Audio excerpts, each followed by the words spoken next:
আসসালামু আলাইকুম প্রিয় দর্শক। আজকে আমরা আলোচনা করব এমন একটি সূরা নিয়ে যা কবরের আযাব থেকে মুক্তি দেয়। হ্যাঁ, আপনি ঠিকই শুনেছেন।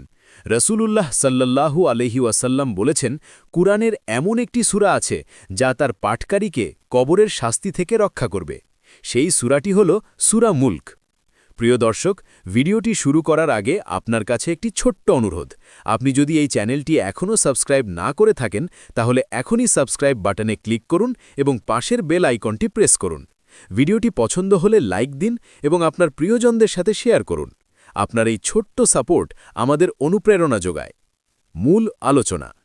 সূরা মুলক কুরআন শরীফের ৬৭তম সূরা। এটি মক্কায় অবতীর্ণ একটি সূরা এবং এতে মোট ৩০টি আয়াত রয়েছে। মুলক শব্দের অর্থ হল রাজত্ব বা সার্বভৌমত্ব। এই সূরায় আল্লাহ তাআলার একছত্র ক্ষমতা, সৃষ্টি জগতের নিদর্শন এবং আখিরাতের বিষয়ে আলোচনা করা হয়েছে। রাসূলুল্লাহ সাল্লাল্লাহু আলাইহি ওয়াসাল্লাম বলেছেন, কুরআনে ৩০ আয়াত বিশিষ্ট একটি সূরা আছে যা তার পাঠকারীকে কবরের শাস্তি থেকে রক্ষা করবে। সেই সূরাটি হল সূরা মুলক।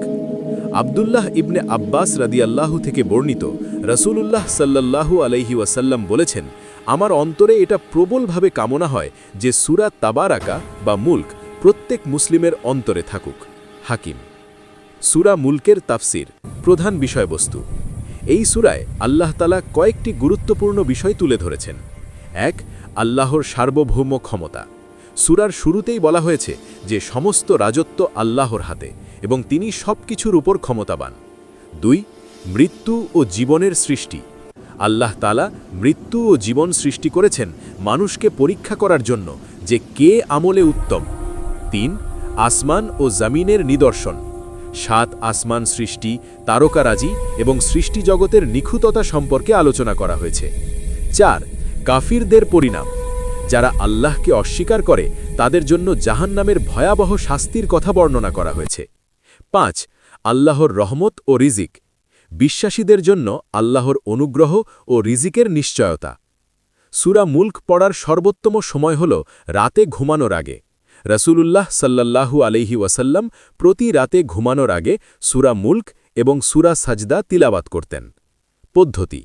অজু করে নিন, পবিত্র অবস্থায় থাকুন। শুয়ে শুয়ে অথবা বসে তিলাওয়াত করতে পারেন। ধীরে ধীরে অর্থ বুঝে পড়ার চেষ্টা করুন। নিয়মিত প্রতিদিন পড়ার অভ্যাস গড়ে তুলুন। সূরা মুলক পড়ার ফজিলত। ১. কবরের আযাব থেকে মুক্তি। ২. কিয়ামতের দিন সুপারিশ করবে। ৩. আল্লাহর সন্তুষ্টি অর্জন। ৪. গুনাহ মাফের উপায়। ৫. মানসিক প্রশান্তি ও বরকত লাভ।